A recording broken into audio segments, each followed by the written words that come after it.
Thanks for joining me on another segment of my series on leadership potholes and how to avoid them. Today's episode is going to be an exciting one. It's on the narcissistic leader. Do you know where narcissism, where that whole thing came from? It was from Greek mythology. And there was this young man named Narcissus, I guess you would pronounce it. And he was really handsome. In fact, in the Greek myths, they call him beautiful. He's a beautiful young man, and he had never been in love. And one day he was thirsty, and he finds this pristine pool of water, and he leans down to drink some water out of this great pool of water, which sparkling clear and all that. And he sees this beautiful reflection, and he falls in love. He didn't realize it was his own reflection, and he deeply falls in love as if it were somebody else. Well, unable to leave the allure of this image, Narcissus eventually realized the agonizing truth that his love could never be reciprocated. You know, we want our love to be reciprocated, and hey, if you just love yourself, that's not going to work very well. And so with the fire of passion still burning inside him, he beat his breast until it turned into gold and white flower. It turned into a golden white flower, and that now bears his name. There's some kind of narcissus flowers, I guess. I don't know. I'm not a flower guy. But anyway, what a story that is. And so narcissism is synonymous with egotism, self-centeredness, selfishness, vanity, hubris. There's a lot of different words for it. And there's even a psychological condition called narcissistic personality disorder. And that's a psychiatric condition marked by grandiosity, an excessive need for attention and admiration, and an inability to empathize. So you're not concerned about empathizing with anybody else, you're just thinking about yourself. There's an old joke I thought of, haven't thought of for many years, but this person says to another, our CEO is a self-made man, and he's in love with his creator. You get the joke there? He's a self-made man, and he's in love with his creator because he thinks he created it all himself. So there's a lot of people like that, CEOs, pastors, a lot of people like that. Well, I did a little study. It was a pretty easy study on ChatGPT. I said, what are the characteristic traits of narcissistic leaders? And ChatGPT did such a good job, I didn't even have to improvise. I'm just going to pretty much read it to you because these are great qualities here that it describes. And it came up with 10 different ones, and I think you'll enjoy them. The first is grandiosity, like I already mentioned. They often have an inflated sense of their own importance, talents, and achievements. This manifests in a strong need for admiration and validation. They're always looking for applause, looking for people to tell them they're great, looking for flattery, and that's part of the narcissistic personality. Number two, I already mentioned as well, is lack of empathy. Narcissistic leaders struggle to understand or care about the feelings and the perspectives of others. They often prioritize their own needs and goals over those of the team. Number three, exploitation of others. These leaders may use others to achieve their goals, often disregarding the well-being or contributions of those around them. So in other words, it's all about what can I get out of you as an employee or a volunteer or whatever role that you have. What can I get out of you to achieve my goals, not how can we achieve our goals or God's goals. So number four is intolerance to criticism. Narcissistic leaders are typically highly sensitive to criticism and may react with defensive,ness, anger, or dismissal when their authority or competence is questioned. Have you ever been around somebody like that? You just cannot give them any even constructive feedback, let alone criticism. And when you do or you try to, they just get mad, write it off, write you off, whatever. Well, number five is a need for control. They often exhibit a strong desire to control situations and people, leading to micromanagement and a reluctance to delegate responsibility. So instead of delegating responsibility, they want to micromanage everything. They want to control everything. Number six is interesting. Superficial charm. Narcissistic leaders can be very charismatic in the charming sense, using charm and persuasive communication to influence others, often to gain power or admiration. So often they're pretty successful because of that, because superficially they seem kind of charming until you get to know all the negative parts of their personality. Number 7, a sense of entitlement. They tend to believe they deserve special treatment, privileges, and recognition, regardless of their actual contributions or the fairness of such rewards. They think that they're entitled to special treatment under the law, special treatment on their taxes, special treatment with compensation, all kind of things. They feel entitled. Number 8, risk-taking and impulsiveness. Wow, I've sure known some people like this. Some narcissistic leaders may engage in risky or impulsive behaviors driven by their need for excitement, dominance, or to prove their superiority. Wow, that is something. So risk-taking is a good thing in some situations, in some cases, but sometimes it's based on this narcissistic personality. Number 9, manipulative behavior. They may use manipulation or deceit to achieve their goals, often presenting themselves differently depending on what they perceive others want to see or hear. They're people pleasers. In other words, they manipulate, they deceive people to get their intended goals. Number 10, the final one here, focus on image and success. This is a big one. Narcissistic leaders are often obsessed with their public image and how they are perceived by others, sometimes placing this above ethical considerations or the well-being of their organization. So in other words, it's all about the image. And here's what ChatGPT says about these 10 things. While some of these traits can lead to short-term success, they often result in long-term issues, such as a toxic work environment, high turnover, in other words, employees don't stick around very long with this, and ultimately organizational failure. Whoa, isn't that something? And I've been around organizations like this where they keep running through employees and staff members, and it's really a toxic environment, and organizational failure is the result. Well, this is quite a list, these 10 things, and you've probably met somebody with these traits. And here's the interesting thing about it.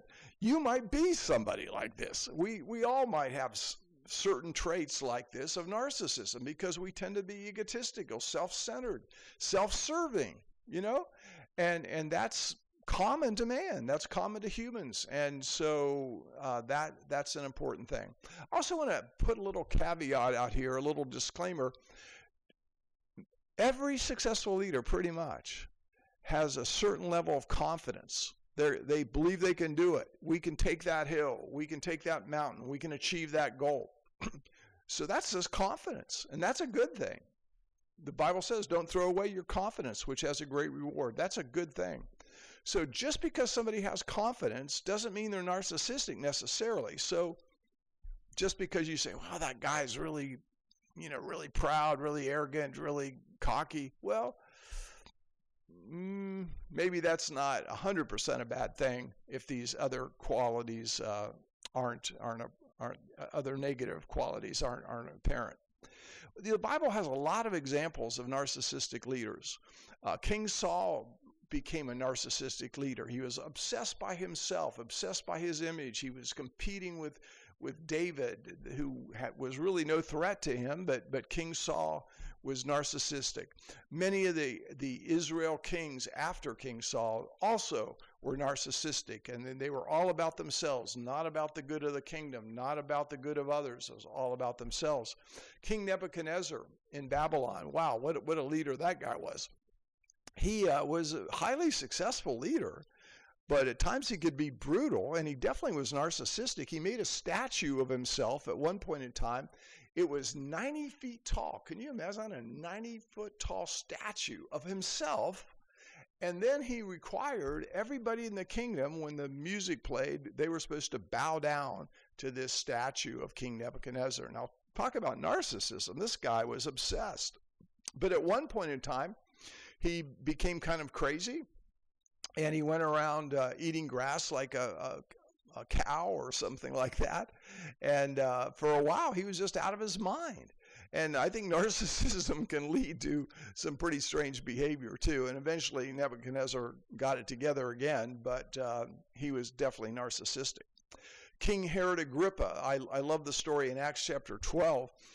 King Herod Agrippa was giving a speech, and it says he dressed in his royal robes. He sat on his throne. He delivered his speech, and the assembled people began to shout, "It's the voice of a God and not a man." So they begin to flatter him. Flattery's a common thing in life. If you think you can get your way with somebody by telling them what they want to hear and flattering them. So they say it's a voice of a God and not a man. And it says, an angel of the Lord struck Herod because he didn't give glory to God, and he was eaten by worms and died. Whoa, whoa, whoa. So here he was, self-centered, narcissistic. It's all about him, and didn't turn out well in the end because he got eaten by worms and died. Well, I want to go back to this thing about image and this thing about wanting to have a right image. Think about the contrast here. Image versus integrity. Integrity is what you are on the inside. Image is what people see. It's what you are on the outside. So what's more important, integrity or image? Well, obviously integrity is, but we all want to look good with people as well. Another way to say this is reputation versus character. Reputation is what people think about you. Sometimes there's people and they think I'm great and I'm not so great. I really am not. And there's other times when people don't think I have a good reputation. They don't like me, but I'm much better than they think. So reputation versus character. What would you rather have? A good reputation, which is a good thing, or good character? Eventually, if you have good character, hopefully your reputation will also be good as well. One of my favorite scenes in a movie is in The Wizard of Oz, when everybody's afraid of this great and powerful Oz, and he's doing all these special effects and intimidating everybody. And then Toto the dog pulls the curtain back, and here's this old man just pulling a bunch of levers and acting like he's a big shot behind the curtain. I want to encourage you today, how do things look when the curtain's pulled back? What's really going on in your life? A narcissist is more concerned about what people think. How do I project this great and powerful image? God's man of faith and power, this wonderful, amazing CEO, whatever it is. But at various times, God will allow the curtain to be pulled back, and people will see what you really are like. So I encourage you to cultivate that. Cultivate your integrity, your character, because in the end, that's what's going to count. And that's going to influence people the most if you truly have integrity and character. Lots of other stories in the Bible. I've been reading lately Ezekiel chapter 34, and God told Ezekiel to prophesy to the leaders of Israel and rebuke them. And he says, you've been feeding yourselves, you're shepherds, and you feed yourselves, but you don't care for the flock. In other words, there's a lot of leaders, and it's all about them. They want to make a lot of money. They want to have a good reputation. They want to get success for their own sake, but they're not caring for the people who work in the organization. They're not caring for the real mission. It's all about themselves, and that's what Ezekiel 34 was talking about. Well, what's the contrast with that? The Bible also has examples of great leaders that weren't narcissistic. Good leaders, you see, have integrity, like I said, and they also have a sincere love for others. They can have empathetic relationship. They have a sincere love for others, for the people that they're leading. They care about the people, not just about themselves. They also care about the mission of the organization and not just their own mission, not just their own agenda, but the mission of the organization, the church, the corporation, the nonprofit. They care about that. And that means that they're willing to often sacrifice their own whims and needs and comforts so that they can make the mission of the organization advance, and they can put others before themselves. That's a challenging thing. That is a challenging thing. But that's how Jesus was. And I want to mention just a couple quick stories about Jesus as a leader. He's the opposite of a narcissistic leader. I mean, here he is, the Son of God from heaven. But in Mark chapter 10, verses 35 to 45, tells an interesting story. James and John come to Jesus and they say, we want you to do for us whatever we want. And Jesus said, okay, what do you want? And they said, we want to sit one on your right hand and one on your left hand. And Jesus says, you don't really know what you're talking about. You don't really know what you're asking, do you? And they say, oh, sure, yeah, we really want this. And so Jesus basically rebukes them, and here's what he says. He says, you know that those who are regarded as rulers of the Gentiles, in other words, the pagans, the unbelievers, lord it over them. That's how narcissistic leaders are. They lord it over people, and those in high positions act as tyrants over them. How about that? Tyrants. Narcissistic leaders become tyrants often. But it is not so among you. You're supposed to be different than that. On the contrary, whoever wants to be great among you will be your servant. How about that? Yeah, who wants to be great? Who wants to step up and be the greatest in this band of disciples? Well, then you got to be the servant of all. Whoever wants to be first will be a slave of all. And then this is an astounding line, verse 45, Mark chapter 10. Even the Son of Man, in other words, even Jesus himself, did not come to be served, but to serve and to give his life as a ransom for many. In other words, he said, even I didn't come and say, bow down to me, serve me. It's all about me. He could have done that. He deserved that. He was worthy of that. Later on in the book of Revelation, everybody bows down to the Lamb of God. But at this point in time, he came as a servant, a suffering servant in that, someone who laid his life down as a ransom for everybody. And then another fantastic story about Jesus' leadership style is in John chapter 13. And it's just shortly before Jesus is going to go to the cross and die for the sins of the world. And he's gathered for a Passover feast with his disciples. And guess what he does? He gets a towel, gets a basin of water, and he washes their feet. Usually that's what the slave did. That's what the servant did. That's what the lower person on the totem pole would do. Jesus washed their feet. Amazing. And here's what he says about that. He said, if I, your Lord and teacher, have washed your feet, you also ought to wash one another's feet. For I have given you an example that you also should do just as I have done for you. And then it goes on a few verses later. It says, I give you a new commandment. Love one another just as I have loved you. Wow. So just as he served us, loved us, laid his life down for us, he said, lay your life down for one another. By this will everyone know that you're my disciples. We could say in this leadership course we're talking about today, by this will all men know you are my leaders. You are following me, and this is your model of leadership if you love one another. Wow. What a great encapsulation of what true leadership is about. And some of you might scoff at this and say, well, I could never really accomplish much if I was that kind of leader, washing people's feet all the time and, just giving everybody a hug and being a great lover of people. I need to accomplish things. I need to have my projects. I need to have my achievements and everything. That's what you might think. But here's the reality is, Jesus changed the world. Jesus changed the world with this style of leadership, this self-effacing, laying your life down leadership that's the very opposite of narcissism. Wow, what an incredible thing. Well, as we get ready to finish this segment of Leadership Potholes, I want to ask you some questions. Have you been loving your colleagues, your family, and people around you like this, like Jesus did?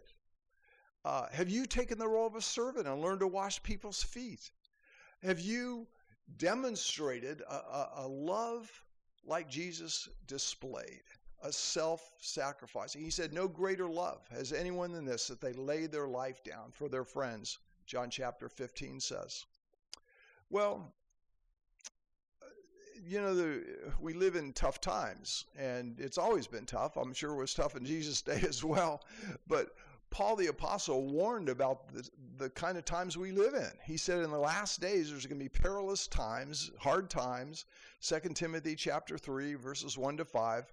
And look what he says about the times that we live in. These are our times. And so to be a godly leader, a self-sacrificing leader, it's really hard, because here's what it says about what people are going to be like in our day. People will be lovers of self. That's what we've been talking about. Narcissus was a lover of himself, primarily above everything else.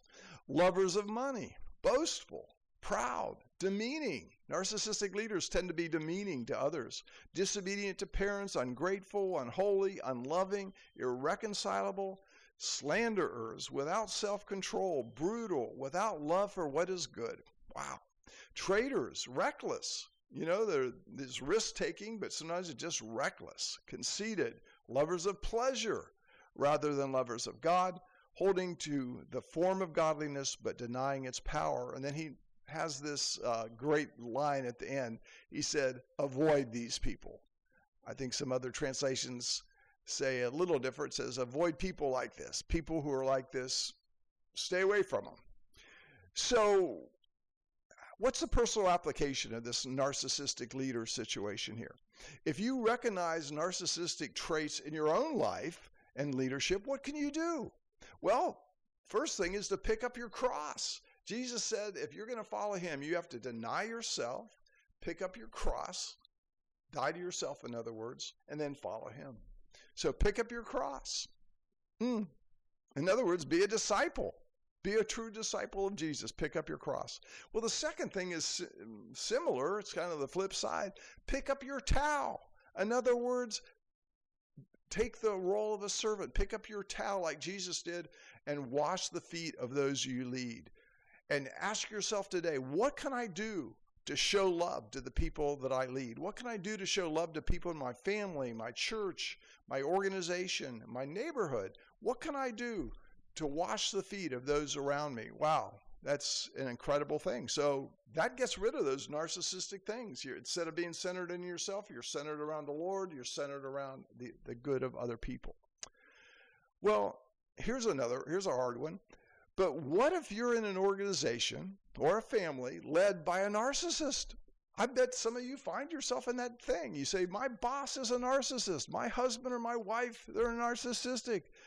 What can you do about that? Well, I don't have all the answers, but here's a couple things. One is you try to avoid that if you can. You try to avoid having bosses like that and spouses like that if you can. You try to say, yeah, whoa, I see the signs. This is really a narcissistic place around here. This is really a toxic workplace. I think I'm going to try to work somewhere else. So if you can't always, but if you can, try to avoid those kind of situations. But the second thing is, what if you're stuck with a boss or a spouse that's like that, that's narcissistic? Well, your situation will require some wisdom, some patience, and some prayer.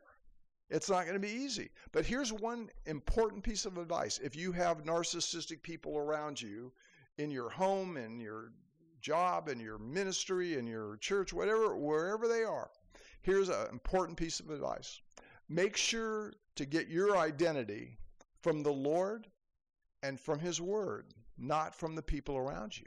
Because narcissists will gaslight you. They'll try to make you feel bad about anything that goes wrong. It's all your fault. You're to blame. And sometimes it is your fault, but most of the time, they're just blame shifting. They're gaslighting you.